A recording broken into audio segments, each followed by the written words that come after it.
안녕하세요, CNCTV입니다.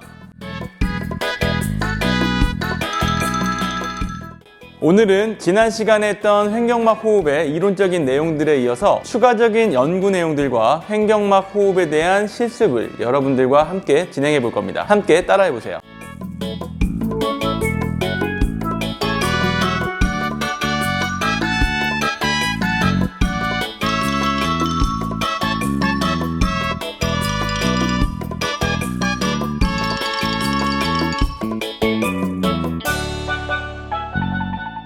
지난 시간에 횡격막의 기능에 대해서 설명드렸는데요. 호흡근의 기능과 안정화 기능, 그리고 하부식도와 위장의 조임근의 기능까지 다양한 역할을 하고 있다고 설명드렸습니다. 오늘은 횡격막 호흡을 함께 실습해 볼 건데요. 지난 시간에 이어서 추가적으로 횡격막 호흡에 대한 논문들을 검색해 본 결과 횡격막 호흡에 대한 너무 많은 이점들을 보고하고 있는데요. 빠르게 말씀드리면 횡격막 호흡이 신체를 전반적으로 이완시켜주고 육체적뿐만 아니라 정신적인 건강에도 도움이 될 수 있다는 많은 연구 결과가 보고되어지고 있는데요. 8주간 횡격막 호흡을 훈련한 그룹이 컨트롤 그룹보다 스트레스 호르몬인 코티졸 레벨이 유의하게 감소되었다는 연구 결과도 나와 있고요. 뿐만 아니라 횡격막 호흡으로 인해서 주의력이 강화되고 부정적인 영향을 감소시키는 효과와 코티졸 호르몬과 같은 생리학적인 요소들도 감소시켜주는 효과를 가지고 있습니다. 지금까지 설명드린 것처럼 횡격막 호흡 하나만 잘해도 너무 많은 효과들을 얻을 수 있습니다. 반대로 이러한 호흡을 정상적으로 못한다면 너무 많은 것을 잃어버릴 수 있겠죠. 그렇기 때문에 재활의 대가로 불리는 많은 전문가들이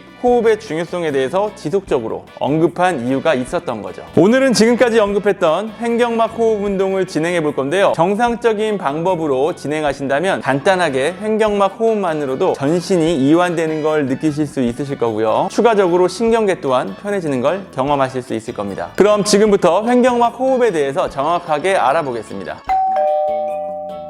횡격막 호흡은 누워서 진행해 보실 건데요. 바로 누워서 가슴과 배에 손을 올려놓고 호흡을 마실 때 가슴은 끌려 올라오지 않도록 유지하면서 배가 살짝 부풀러 오는 느낌으로 호흡을 하시면서 하부 늑곽을 팽창시켜 주시고요. 멈췄다가 다시 내쉬는 호흡에는 배와 팽창된 늑곽이 원위치로 돌아오도록 하시면 되는데요. 호흡을 들여 마실 때 억지로 배를 내밀지는 마시고 호흡을 들여 마실 때 횡격막이 하강을 하게 되는데요. 횡격막의 움직임을 상상하면서 횡격막이 복강을 밀어낸다는 느낌으로 배를 자연스럽게 밀어내 주시면 됩니다. 그러면 자연스럽게 하부 늑곽이 팽창되겠죠. 횡격막의 수축으로 인해서 흉곽과 복강을 나누고 있는 횡격막이 하강하면서 흉곽 안에 있는 폐가 산소를 충분히 섭취할 수 있도록 도와주고 다시 내쉬는 호흡에 살짝 부풀려진 배와 하부 늑곽이 원래대로 돌아오면서 이산화탄소를 모두 배출해내도록 해주는데 지금과 같은 정상적인 패턴의 호흡을 통해서 앞서 말씀드린 횡격막 호흡을 통한 다양한 이점들을 모두 얻으실 수가 있습니다. 다시 한번 진행해 볼게요. 바로 누운 상태에서 온몸에 최대한 힘을 빼시고 호흡을 들여 마실 건데요. 이때 호흡을 코로 들여 마시면서 하부 늑곽과 복부를 호흡에 의해서 자연스럽게 부풀려 주시고요.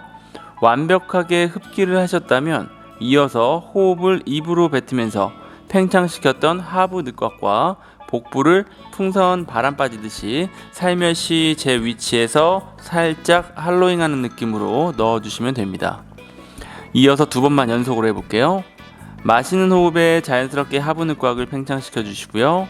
복부는 과하게 내밀지 마시고 횡격막이 하강하면서 복강을 밀어낸다는 느낌으로만 부풀려 주시면 됩니다. 내쉬는 호흡에 하부 늑곽은 자연스럽게 닫아주시고 부풀려진 복부 역시 원위치에서 살짝 할로잉.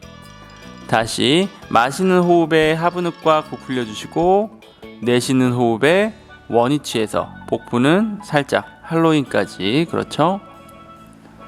지금과 같이 정상적인 횡격막 호흡을 통해서 호흡근으로서의 기능을 제대로 사용해서 호흡 운동의 이점을 최대로 살려주실 수 있는데요. 지금처럼 횡격막 호흡을 통해서 호흡만 정확하게 해준다면 신체의 전반적인 이완 효과와 주의력 강화, 그리고 심리적인 부정적인 영향을 감소시키고 스트레스 호르몬, 코티졸 호르몬 감소 효과와 마지막으로 위와 식도, 역류성 질환을 완화시키는 효과까지 모든 것을 얻으실 수 있습니다. 하지만 이렇게 횡격막을 호흡근으로서만 사용하게 된다면 안정화 기능에 대해서는 사용을 못하게 되는 걸까요? 아니죠. 두 기능 모두 사용할 수가 있고 그렇게 사용을 해야 합니다. 하지만 횡격막의 역할인 호흡 기능과 안정화 기능을 결합해서 사용하기 위해서는 운동 강도 조절이 필요한데요. 필라테스 동작을 하는데 강도가 너무 세면 어떻게 되죠? 흡!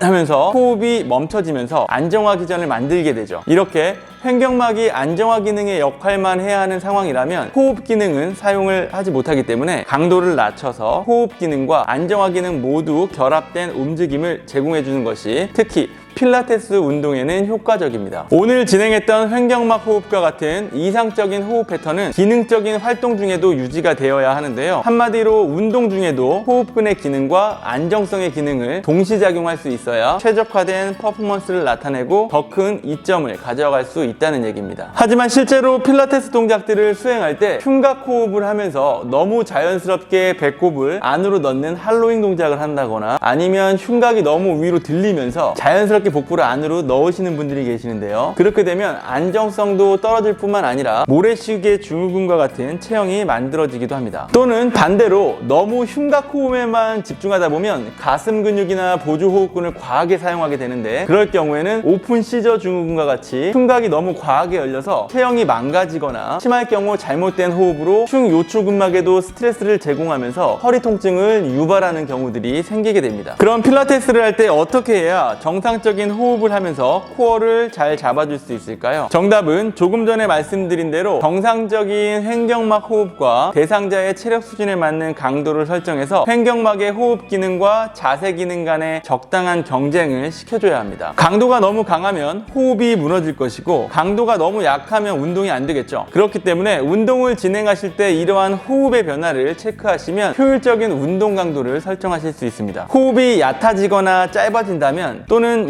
잠시 호흡을 멈춘다거나 하면 아무래도 운동 강도의 조절이 필요하겠죠. 이렇게 호흡을 조절하면서 운동을 했을 때 최적화된 효과를 보실 수 있는데요. 개인적으로는 다양한 호흡 방법 중에 호흡 기능과 자세 기능을 가장 효율적으로 사용하면서 코어를 강화시킬 수 있는 방법은 DNS 운동 방법에서 사용하는 DNS 패턴의 호흡을 통해서 필라테스를 하는 것이 가장 좋은 방법이라고 생각합니다. DNS 패턴이라고 하면 뭔가 생소한 느낌이실 수 있는데요. DNS 패턴의 호흡이 어떤 건지 그리고 DNS 호흡이 어떠한 이점을 가지고 있고 어떻게 해야 하는지에 대해서는 다음 시간에 이어서 진행하도록 하겠습니다. 저도 사용하고 있는 방법이지만 모든 코어 근육들을 동시 수축하면서 보상작용 없이 동작을 수행할 수 있다는 점에서 최고의 효율적인 호흡 방법이라고 생각을 합니다. 다음 시간에 DNS 호흡에 대해서 이어서 진행하고요. 오늘은 여기에서 마치도록 하겠습니다.